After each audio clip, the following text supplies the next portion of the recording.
ছাত্ৰ-ছাত্ৰীসকল, আজি তোমালোকক মই কাৰ্বন আৰু ইয়াৰ যৌগসমূহৰ বিষয়ে ক'বলৈ লৈছোঁ। কাৰ্বন হৈছে এবিধ মৌল আৰু এই মৌলবিধ হৈছে এবিধ অধাতু। তোমালোকে আগৰ চেপ্টাৰত ধাতু আৰু অধাতুৰ বিষয়ে পঢ়ি আহিছা। তাত ধাতুসমূহৰ ধৰ্ম আৰু অধাতুসমূহৰ ধৰ্মৰ বিষয়েও তোমালোকে গম পাই আহিলা। এতিয়া আমি অকল কাৰ্বনৰ বিষয়ে ইয়াতে আলোচনা কৰিব লৈছোঁ। তোমালোকে চোৱাচোন, ইমানবিলাক ধাতু অধাতু আছে, তাৰ ভিতৰত অকল আমি কাৰ্বনকে কিয় বাছি লৈছোঁ? এইকাৰণে কাৰ্বনক বাছি লৈছোঁ যে কাৰ্বনে অসংখ্য যৌগৰ সৃষ্টি কৰিব পাৰে। বছৰি প্ৰায় 10,000 কাৰ্বন যৌগ সৃষ্টি হয়। সেইবিলাকক আমি জৈৱ যৌগ বুলি কওঁ। আৰু সেইকাৰণে কাৰ্বনৰ আমি বেলেগ এটা চেপ্টাৰত কাৰ্বনৰ বিষয়ে ইয়াত আলোচনা কৰা হৈছে। কাৰ্বন হৈছে এবিধ অধাতু। ইয়াৰ পাৰমাণৱিক সংখ্যা হৈছে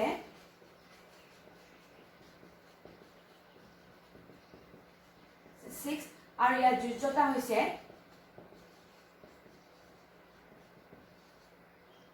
4। তোমালোকে আগৰ ক্লাছ 9তে পঢ়ি আহিছা পাৰমাণৱিক সংখ্যা আৰু যোজ্যতাৰ বিষয়ে। কাৰ্বনৰ বিষয়ে ক'ব লাগিলে, কাৰ্বন আমি চবতে পাওঁ। কাৰ্বনৰ অসংখ্য যৌগ, সি সকলো মৌলৰ লগতে, প্ৰায় সকলোবিলাক মৌলৰ লগতে লগ লাগি সি যৌগ গঠন কৰিব পাৰে। সেইবাবে আমি কাৰ্বনৰ যৌগ আমি অসংখ্য পাওঁ।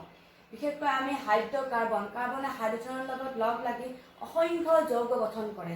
তেনেকুৱা এবিধ যৌগ হৈছে তোমালোকে ব্যৱহাৰ কৰি থকা পলিথিন। ঠিক তেনেকৈ কাৰ্বনৰ ব্যৱহাৰ, আমি কাৰ্বন ডাই অক্সাইড আমি ব্যৱহাৰ কৰি আছোঁ। কাৰ্বন ডাই অক্সাইড যদি নাথাকে তেতিয়াহ'লে পৃথিৱীখন উত্তাপ হৈ নাথাকিব আৰু তেতিয়া ইয়াত জীৱ জীয়াই থাকিব নোৱাৰিলেহেঁতেন।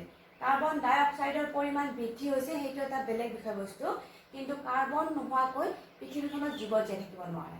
ঠিক আছে, এতিয়া আমি চাওঁ কাৰ্বনেনো কেনেধৰণে যৌগ গঠন কৰে বা কি ধৰণৰ যৌগ গঠন কৰে। তোমালোকে দেখিছা কাৰ্বনৰ যোজ্যতা হৈছে 4, অৰ্থাৎ ইয়াৰ ইলেক্ট্ৰনীয় বিন্যাস কি হ'ব?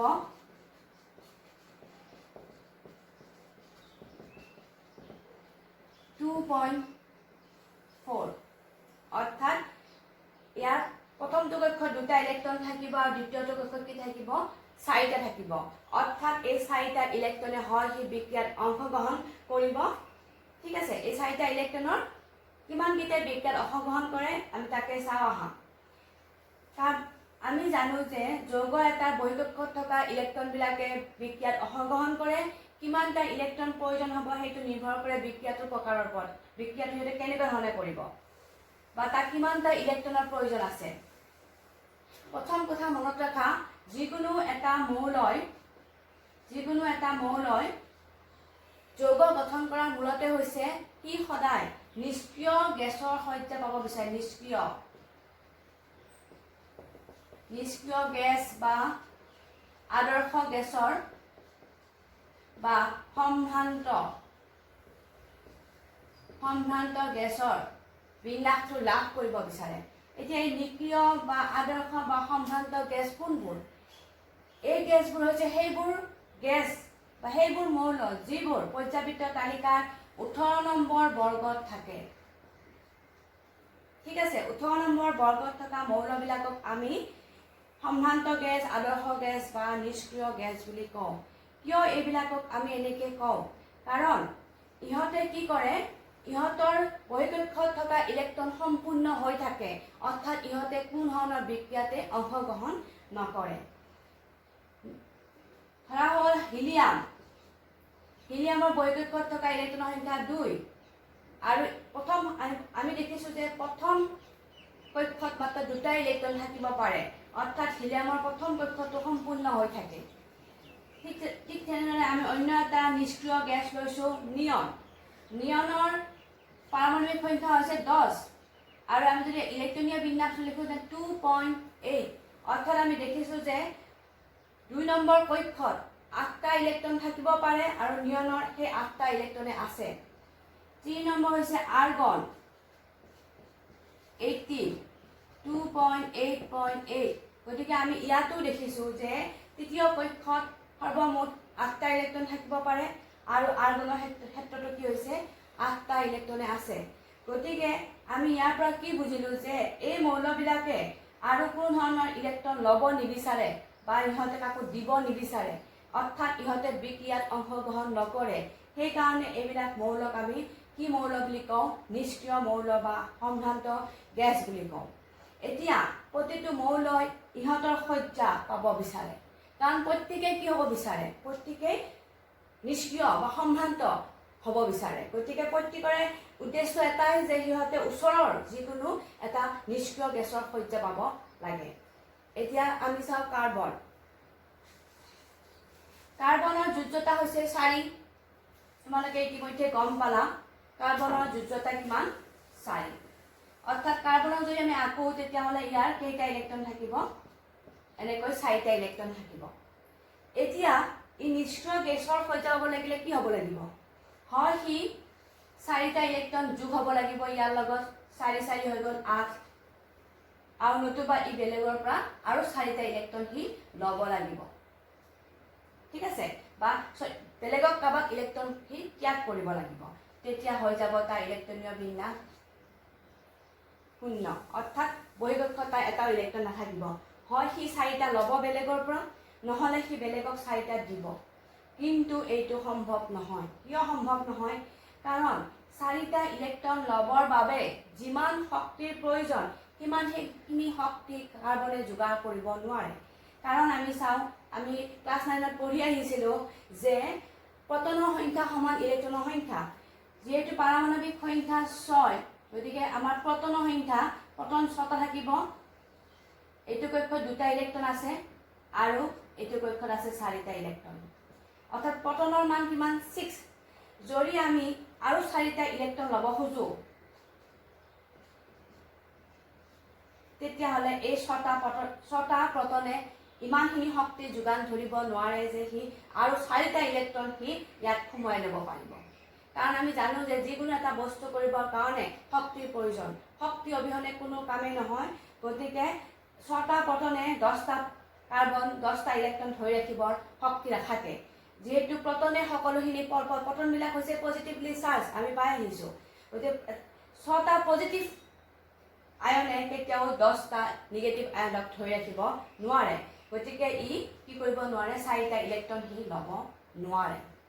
তেতিয়াহ'লে সি 4টা ইলেক্ট্ৰন কাৰোবাক দি দিব নেকি?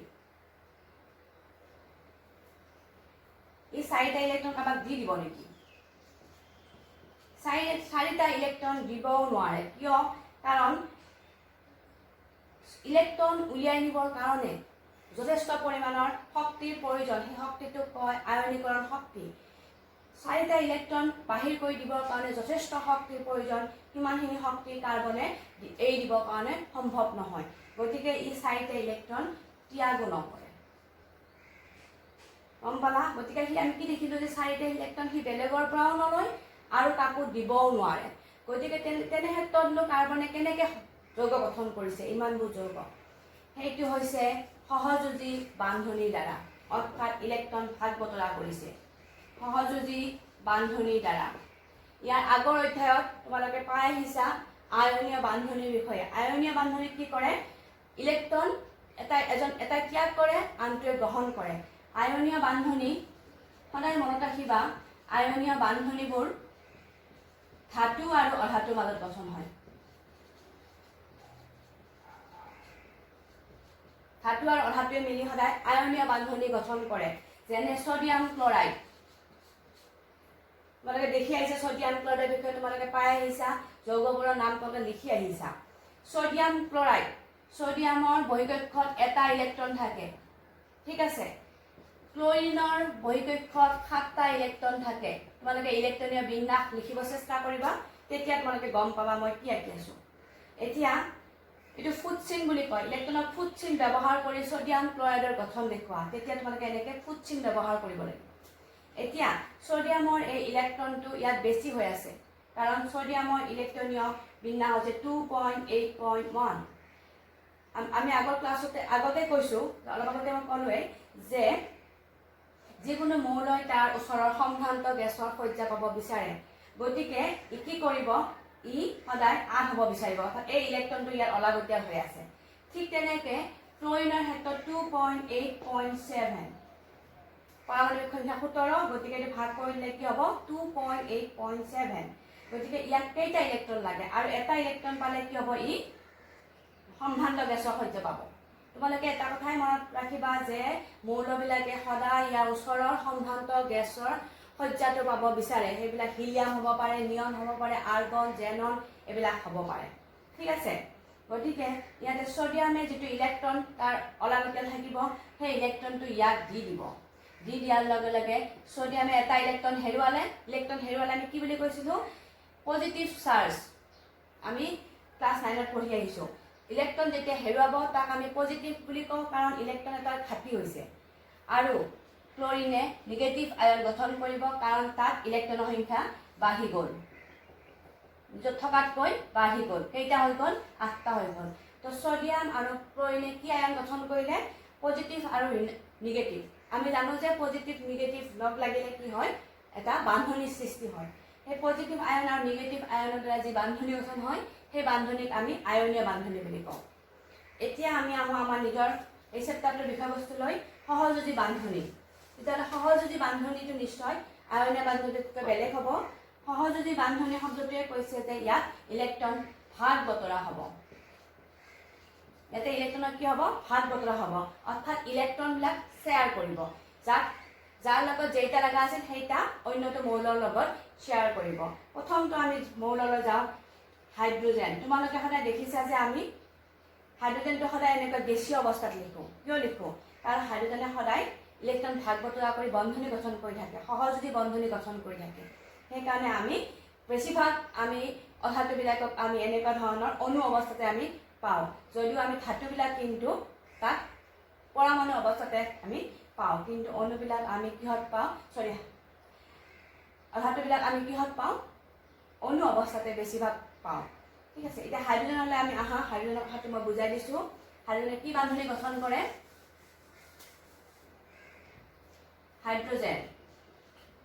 হাইড্ৰোজেনৰ পাৰমাণৱিক সংখ্যা কিমান 1 হয় নে নহয় হাইড্ৰোজেনৰ পৰমাণু ক্ৰমাংক বা পাৰমাণৱিক সংখ্যা 1 অৰ্থাৎ ইয়াৰ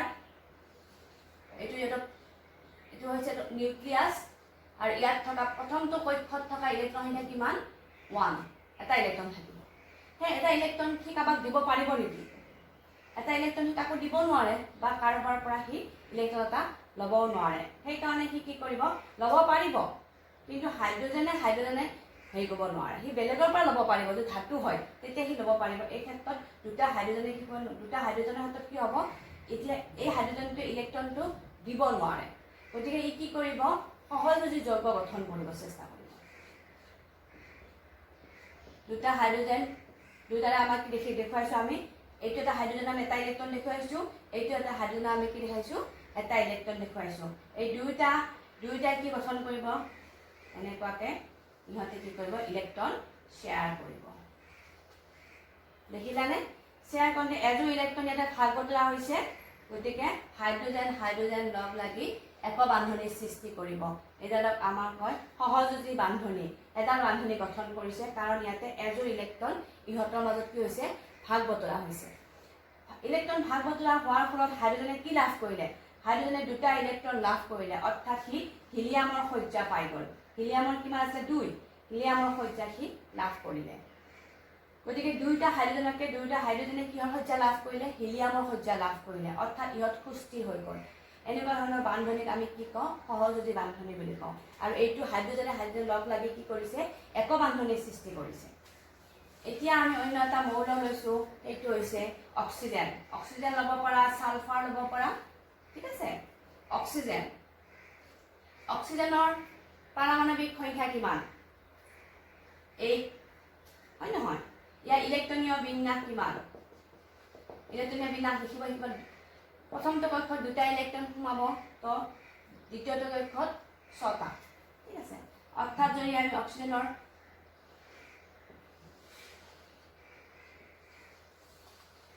প্ৰথমটো কক্ষত 2টা আৰু দ্বিতীয়টো কক্ষত কেইটা হৈ আছে 6টা অৰ্থাৎ ইয়াতে দুটা ইলেক্ট্ৰন লগা আছে হয়নে নহয় কাৰণ আৰু দুটা পালে সি কি হৈ যাব সি সম্ভ্ৰান্ত গেছৰ সজ্জা পাব সম্ভ্ৰান্ত গেছ নিয়নৰ সজ্জা তাৰ ওচৰৰ সম্ভ্ৰান্ত গেছ কি আছে নিয়ন সদায় মনত ৰাখিবা সদায় ওচৰৰ সম্ভ্ৰান্ত গেছটো পাব বিচাৰে দূৰৰ সম্ভ্ৰান্ত গেছটো পাব নিবিচাৰে কাৰণ ইয়াতে তোমালোকে চোৱা ই 6টা ইলেক্ট্ৰন তাৰ আছে তোমালোকে ভাবিব পাৰা যে এই দেখোন সি 6টা ত্যাগ কৰি হিলিয়াম হ'ব পাৰে হ'ব নোৱাৰে ইয়াৰ নিয়নৰ আগৰ সম্ভ্ৰান্ত গেছটো হৈছে হিলিয়াম ইয়াৰ বহিঃকক্ষত কক্ষতো দুটা ইলেক্ট্ৰন থাকিব পাৰে গতিকে অক্সিজেনে 6টা যদি হেৰুৱাব বিচাৰে ইয়াত ধৰিবনে ইয়াতে এনেকুৱা হৈ যাব পাৰিবনে কাৰণ 6টা ইলেক্ট্ৰন ত্যাগ কৰাটো সম্ভৱ নহয় কাৰণ আমি আগতে কৈছো যে কাৰ্বনে 4টা ইলেক্ট্ৰনে ত্যাগ কৰিব নোৱাৰে তেনেহ'লে অক্সিজেনে 6টা ইলেক্ট্ৰন কোনো পধ্যে ত্যাগ কৰিব নোৱাৰে তাৰ কাৰণে যথেষ্ট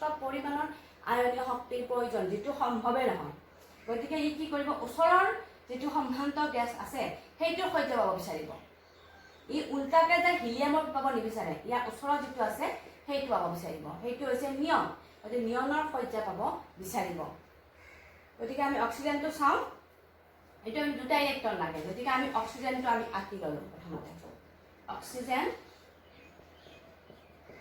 আমি কেইটা দিলোঁ এনেকৈ 6টা ইলেক্ট্ৰন বহিঃকক্ষত থকা ইলেক্ট্ৰনবোৰ দেখুৱাব লাগিব কাৰণ বহিঃকক্ষত থকা ইলেক্ট্ৰনকেইটাহে বিক্ৰিয়াত অংশগ্ৰহণ কৰে ভিতৰৰ কক্ষত থকা ইলেক্ট্ৰনে বিক্ৰিয়াত অংশগ্ৰহণ নকৰে 6টা আমি দিলোঁ ঠিক আছে এতিয়া আমি কি দেখিছোঁ যে এইটো অক্সিজেনকো দুটা লাগে আৰু এইটো অক্সিজেনকো কেইটা লাগে দুটা লাগে যদি আমি এনেকৈ যদি দিওঁ সিহঁতৰ লগত যদি শ্বেয়াৰ কৰোঁ আৰু যদি ইয়াতেও যদি আমি শ্বেয়াৰ কৰোঁ এনেকৈ চোৱাচোন প্ৰত্যেকটোৱে 8টাকৈ পালেনে নাই 1 2 3 4 5 6 7 8 আকৌ ইউ 1 2 3 4 5 6 7 8 অৰ্থাৎ দুইটা অক্সিজেনে কেইটাকৈ পালে 8টাকৈ পালে গতিকে আমি দেখিলোঁ যে সহযোগী বন্ধনীৰ দ্বাৰা ইয়াৰ কি হৈ গ'ল কাৰ কোনটো গেছৰ সজ্জা লাভ কৰিলে নিয়নৰ সজ্জা লাভ কৰিলে গতিকে আমি ইয়াত আৰু এটা বস্তু দেখিছোঁ যে ইয়াতে দুযোৰ ইলেক্ট্ৰন ভাগ বতৰা হৈছে 1 2 গতিকে অক্সিজেনে কি বান্ধনী গঠন কৰিব দ্বি বান্ধনীযুক্ত সহযোগী বান্ধনী গঠন কৰিব অৰ্থাৎ ইয়াত দুডাল বান্ধনী থাকিব ঠিক আছে এতিয়া আমি অন্য এটা লৈছোঁ নাইট্ৰজেন গেছ যেহেতু এইবিলাক গেছীয় অৱস্থাত থাকে অৰ্থাৎবোৰ বেছিভাগ মুক্ত অৱস্থাত থাকিব নোৱাৰে সিহঁতে গেছীয় অৱস্থাত থাকে গতিকে সিহঁতে গেছীয় অৱস্থাত কেনেকৈ থাকে নাইট্ৰজেন আমি নাইট্ৰজেনৰ পাৰমাণৱিক সংখ্যা তোমালোকে জানা কিমান 7 ইয়াৰ ইলেক্ট্ৰনীয় বিন্যাস কি হ'ব নিশ্চয় তোমালোকে এইটো কথাও জানা 2.5 অৰ্থাৎ ইয়াৰ ইলেক্ট্ৰনীয় বিন্যাস আমি কি দেখিছোঁ এই কি কৰিব 3টা ইলেক্ট্ৰন তাক প্ৰয়োজন ঠিক আছে 2.5 অৰ্থাৎ ইয়াক কেইটা ইলেক্ট্ৰন প্ৰয়োজন হ'ব আৰু 3টা ইলেক্ট্ৰন পালে সি কাৰ সজ্জা পাব নিয়নৰ সজ্জা সি লাভ কৰিব মই আগতে এইমাত্ৰ ক'লোৱে মই যে সদায় সি ওচৰৰ সম্ভ্ৰান্ত গেছটো পাব বিচাৰে তাৰ দূৰৰ সম্ভ্ৰান্ত গেছটো সি পাব নিবিচাৰে ওচৰত থকা সম্ভ্ৰান্ত গেছটো হৈছে সেই পৰ্যায়ত থকা ওচৰত থকা সম্ভ্ৰান্ত গেছটো হৈছে নিয়ন তোমালোকে পৰ্যাবৃত্ত তালিকাখনত থকা পৰ্যাবৃত্ত তালিকাখন চাবা তোমালোকে মৌলবোৰ কেনেকৈ তাত দিয়া আছে আমি ইয়াৰ পিছৰ ক্লাছত আমি সেই বিষয়ে পঢ়িম আগতে আমি কাৰ্বনৰ বিষয়ে পঢ়ি লৈছোঁ ঠিক আছে এতিয়া চোৱা নাইট্ৰজেনৰ আমি কি পালোঁ 2.5 অৰ্থাৎ ইয়াত কেইটাকৈ ইলেক্ট্ৰন লাগে সিহঁতক 3টা ইলেক্ট্ৰন লাগে অৰ্থাৎ দুটা নাইট্ৰজেনক কি লাগিব 3টাকৈ ইলেক্ট্ৰন লাগিব আমি আঁকি লৈছোঁ 1 2 3 4 5 5টাকৈ আমি বহিঃকক্ষত ইলেক্ট্ৰন দি লৈছোঁ দেখিছা তোমালোকে আমি 5টাকৈ ইলেক্ট্ৰন বহিঃকক্ষত দি লৈছোঁ বহিঃকক্ষৰ ইলেক্ট্ৰন এতিয়া 5টা আহিছে 5টা দি লৈছোঁ এতিয়া ইয়াকো 3টা লাগে আৰু ইয়াকো 3টা লাগে এতিয়া কি কৰিব এনেকৈ সহযোগী বান্ধনী গঠন দেখিলানে ইয়াৰ লগে লগে কি হ'ল নাইট্ৰজেনেও 8টা পালে আৰু এইটো নাইট্ৰজেনেও 8টা পালে আমি এটা দেখিছোঁ যে নাইট্ৰজেনে 3ডালকৈ বান্ধনী গঠন কৰিছে অৰ্থাৎ ইয়াত কেইযোৰ ইলেক্ট্ৰন ভাগ বতৰা হৈছে 3যোৰ ইলেক্ট্ৰন ইয়াত ভাগ বতৰা হৈছে গঠন কৰিছে নাইট্ৰজেনৰ ট্ৰিপল বান্ধনী গঠন হৈ গ'ল টি বান্ধনী গঠন হৈ গ'ল এতিয়া এটা কথা মনত ৰাখিবা বান্ধনীবিলাকৰ ভিতৰত 3 নম্বৰ বান্ধনীডাল আটাইতকৈ দুৰ্বল তাৰপিছত 2 নম্বৰডাল তাৰপিছত 1 নম্বৰডাল অৰ্থাৎ 1 নম্বৰ বান্ধনীটো হৈছে আটাইতকৈ ষ্ট্ৰং তাৰপিছত 2 নম্বৰডাল তাৰপিছত 3 নম্বৰডাল ঠিক আছে অৰ্থাৎ প্ৰথমে যেতিয়া ই যদি ভাঙিব যাওঁ নহয় তেতিয়াহ'লে প্ৰথমতে কোনডাল ভাঙিব 3 নম্বৰ বান্ধনীডাল ভাঙি যাব হ'ব এতিয়া তোমালোকে নিশ্চয় কিছু আইডিয়া কৰিব পাৰিলা যে সহযোজী বান্ধনী কি আৰু সহযোজী বান্ধনী কেনেকৈ গঠন হয় অৰ্থাৎ ইলেক্ট্ৰন ভাগ বতৰাৰ দ্বাৰা যিবোৰ যৌগ গঠন হয় সেইবিলাক আমি সহযোজী যৌগ বুলি কওঁ ঠিক আছে আৰু উদাহৰণবিলাক মই দিলোৱে নাইট্ৰজেন অক্সিজেন আৰু হাইড্ৰজেন অৰ্থাৎ ইহঁতে এক বান্ধনী দ্বি বান্ধনী ত্ৰি বান্ধনী গঠন কৰিব পাৰে সৰ্বাধিক সিহঁতে কিমানযোৰ ইলেক্ট্ৰন সিহঁতে ভাগ বতৰা কৰে 3যোৰ ইলেক্ট্ৰন ভাগ বতৰা কৰে ইয়াতে 4যোৰ ইলেক্ট্ৰন ভাগ বতৰা কৰিব নোৱাৰে কাৰণে কাৰ্বনৰ আমি এনেকুৱা যৌগ পাইছো নেকি কাৰ্বনৰ নিশ্চয় এনেকুৱা যৌগ আমি পোৱা নাই কাৰণ এনেকুৱা যৌগ পাব লাগিলে কাৰ্বনে 4যোৰ ইলেক্ট্ৰন ভাগ বতৰা কৰিব লাগিব 4যোৰ ইলেক্ট্ৰন ভাগ বতৰা কৰাটো সম্ভৱ নহয় 4যোৰ ইলেক্ট্ৰন ভাগ মেক্সিমাম 3যোৰ ইলেক্ট্ৰন ভাগ বতৰা কৰিব পাৰে 4যোৰ নোৱাৰে সেইকাৰণে কাৰ্বনে অন্য মৌলৰ লগত লগ লাগি সহযোজী যৌগ গঠন কৰে আহাচোন তাৰ বিষয়ে আমি চাওঁ প্ৰথম মৌলটো আমি সহজ মৌল লৈছো মিথেন এইটো মনত ৰাখিবা মিথেন CH4 মিথেন আমি মিথেন ইথেন প্ৰপেন বিউটেন এইবিলাক নাম আমি পাই থাকিম আগলৈ প্ৰথমতে আমি মিথেনৰ পৰা আৰম্ভ কৰো আৰু মিথেন নামটো তোমালোকে মনত ৰাখিবা ইয়াত আমি লিখিছো CH4 অৰ্থাৎ এটা কাৰ্বনে 4টা হাইড্ৰজেনৰ সৈতে কি কৰিছে যৌগ গঠন কৰিছে তাৰপিছত আমি প্ৰথমতে কাৰ্বনলৈ আহো কাৰ্বনৰ কেইটা ইলেক্ট্ৰন আছে বৈকক্ষ 4টা হাইড্ৰজেনতে কেইটা দিছে 4টা প্ৰতিটো হাইড্ৰজেনত কেইটাকৈ ইলেক্ট্ৰন আছে এটাকৈ বৈকক্ষত কেইটাকৈ ইলেক্ট্ৰন আছে এটাকৈ বৈকক্ষ নহয় এটা ইলেক্ট্ৰন আছে সো ইয়াতে হাইড্ৰজেন প্ৰত্যেকটো হাইড্ৰজেনক কেইটাকৈ লাগে বাৰু প্ৰত্যেকটোকে দুটাকৈ লাগে আৰু কাৰ্বনক কেইটা লাগে 8টা তো গঠন কৰি প্ৰথমতে দেখিছো ইহঁতে এনেকুৱাকৈ গঠন কৰিছে এটা সাইটোপ্লাজম গঠন কৰিছে আমি দেখিছো এতিয়া কাৰ্বনৰ এটা ইলেক্ট্ৰন এটা হাইড্ৰজেনে কি কৰিছে ভাগ বতৰা কৰিছে ঠিক তেনেকৈ 4টা ইলেক্ট্ৰন বাকি 3টা প্ৰত্যেকটো হাইড্ৰজেনে অন্য 3টা হাইড্ৰজেনে কি কৰিছে ভাগ বতৰা কৰিছে এতিয়া হাইড্ৰজেনৰ ফিলাপ হৈ গ'ল দুটাকে লাগে কি হিলিয়ামৰ সজ্জা পাই গ'ল হাইড্ৰজেনৰ ওচৰৰ সম্বন্ধ গেছটো কি হিলিয়াম তো হিলিয়ামৰ সজ্জা কি পাই গ'ল এতিয়া কাৰ্বনে কাৰ সজ্জা পাব বিচাৰিব নিয়নৰ পাব লাগিলে কি কৰিব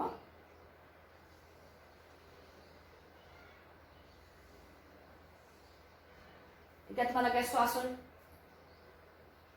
হৈ গ'ল নে কাৰ্বনৰ 8টা 1 2 3 4 5 6 7 8 কাৰ্বনৰ 8টা পাই গ'ল অৰ্থাৎ কাৰ্বনে লগ লাগি কাৰ্বনে হাইড্ৰজেনে লগ লাগি কৰিলে সহযোজী যৌগ গঠন কৰিলে এইবিলাক সব এক বান্ধনী হ'ব এইটো হ'ব দেখিবলৈ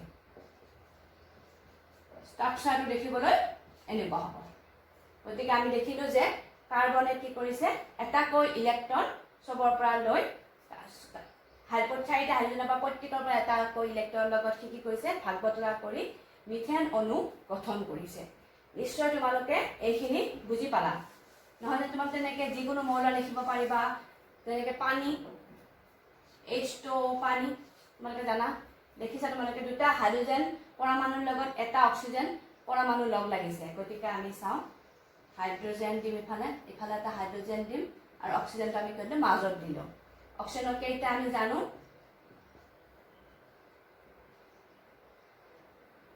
আমি এটা ভাগ কৰি দিছো তলত দুটা দিছো ওপৰত এটা ৰাখিছো ঠিক আছে 6টা আমি দিলো ইয়াতে দেখিছা হাইড্ৰজেনৰ এটা কৰি দিলো ইয়াৰ লগে কি হৈ গ'ল হাইড্ৰজেনে এইটো ভাগ বতৰা কৰিলে অক্সিজেনৰ এটা ইলেক্ট্ৰনৰ লগত ভাগ বতৰা কৰিলে আৰু অক্সিজেনটোৱে হাইড্ৰজেন দুটা হাইড্ৰজেনৰ পৰা এটা ইলেক্ট্ৰনৰ লগত সি ভাগ বতৰা কৰিলে তো তেতিয়া হাইড্ৰজেনে হৈ গ'ল 2 আৰু অক্সিজেনৰ হৈ গ'ল 8 এনেকৈ পানীৰ অণু গঠন হয় পানীও এটা সহযোজী যৌগ অৰ্থাৎ আমি এইবিলাকৰ পৰা বুজি পালো যে অধাতুবিলাকে সদায় সহযোজী যৌগ গঠন কৰে সিহঁতে আয়নীয় যৌগ গঠন কৰিব নোৱাৰে এতিয়া সহযোজী যৌগৰ উদাহৰণ বহুত আছে তোমালোকৰ ক্লোৰোফৰ্ম হওক বা আমাৰ পেট্ৰল ডিজেল এটা সব সহযোজী বান্ধনীৰে গঠন হয় পলিথিন আমাৰ বিভিন্ন ধৰণৰ ঔষধ এইবিলাক সব কাৰ্বনৰ যৌগ ঠিক আছে এতিয়া তোমালোকে সহযোজী যৌগৰ ধৰ্মৰ বিষয়ে অলপ জানি লোৱাচোন সহযোজী যৌগ কোভেলেণ্ট বণ্ড। সহযোজী যৌগৰ ধৰ্ম যেনেকৈ আয়নীয় যৌগবোৰ কি হয় উতলাংক আৰু গলনাংক বহুত বেছি হয়, কিন্তু সহযোজী যৌগবিলাকৰ উতলাংক আৰু গলনাংক কম। কিয়?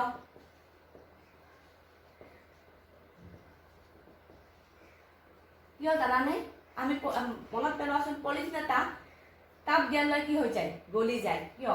কাৰণ সিহঁতে সহযোজী যৌগ গঠন কৰে, যিটো বান্ধনি হয়, যিহেতু সিহঁতৰ যিটো বান্ধনি গঠন কৰে নহয়, সাপোজ কাৰ্বন হাইড্ৰোজেন যিটো বান্ধনি গঠন কৰে, সেই বান্ধনিটো অতি দুৰ্বল হয়। তাপ দিয়াৰ লগে লগে সেই বান্ধনিবিলাক কি হৈ যায়? ভাঙি যায়। সেইকাৰণে ইহঁতৰ গলনাংক আৰু উতলাংক বহুত কম। আয়নীয় যৌগবোৰ আকৌ ওলোটা হয়। আয়নীয় যৌগবিলাকৰ মাজত কি হয়? আন্তঃ আণৱিক আকৰ্ষণীয় বল বহুত বেছি, যাৰ কাৰণে কি হয়? গৰম কৰিলে সি কি হয়? ভাঙি নাযায়। কিন্তু এইবিলাকৰ বান্ধনি দুৰ্বল হোৱাৰ কাৰণে গৰম কৰিলে কি হ'ব? ভাঙি যাব। ঠিক আছে? সেইকাৰণে সহযোজী যৌগৰ উতলাংক আৰু গলনাংক কম, প্ৰথমটো ধৰ্ম। দ্বিতীয়টো হৈছে ইহঁতে বিদ্যুৎ পৰিবহন কৰিব নোৱাৰে। কিয়? বিজ্ঞান বুলি ক'লে কিয়তো আহিবই, নহয় জানো? ইহঁতে বিদ্যুৎ পৰিবহন কৰিব নোৱাৰে, কিয়নো ইহঁতে সহযোজী যৌগ গঠন কৰে। অৰ্থাৎ ইহঁতে কোনো ধৰণৰ পজিটিভ আয়ন বা নিগেটিভ আয়নৰ সৃষ্টি কৰিব নোৱাৰে। আমি জানো যে বিদ্যুৎ পৰিবহন হ'ব লাগিলে আয়নৰ সৃষ্টি হ'ব লাগিব, গতিকে আয়ন অবিহনে বিদ্যুৎ পৰিবহন হ'ব নোৱাৰে। আৰু সহযোজী বান্ধনিত কি নহয়? আয়ন গঠন হ'ব নোৱাৰে, কাৰণ সিহঁতে ইলেক্ট্ৰন ভাগ বতৰাহে কৰে, ইলেক্ট্ৰন ত্যাগ নকৰে বা গ্ৰহণ নকৰে। কিন্তু আয়নীয় বান্ধনিবিলাকে কি কৰে? বিগলিত অৱস্থাত সিহঁতে কি বিদ্যুৎ পৰিবহন কৰে। যেনেকৈ নিমখ পানীৰ মাজত আমি বিদ্যুৎ পঠাই দিব যদি বিদ্যুৎ পৰিবহন কৰিব। কিয়? কাৰণ সিহঁতে আয়ন গঠন কৰে, আৰু বিদ্যুৎ পৰিবহনৰ কাৰণে আয়ন গঠন হোৱাটো অতি জৰুৰী। 3 নম্বৰ হৈছে এইবিলাক পানীত দ্ৰৱীভূত নহয়, জলীয় দ্ৰাৱকত দ্ৰৱীভূত হয়। ঠিক আছে? পানীত দ্ৰৱীভূত হ'ব ইহঁত নোৱাৰে, হৈ গ'ল। ইহঁত পানীত দ্ৰৱীভূত নহয়।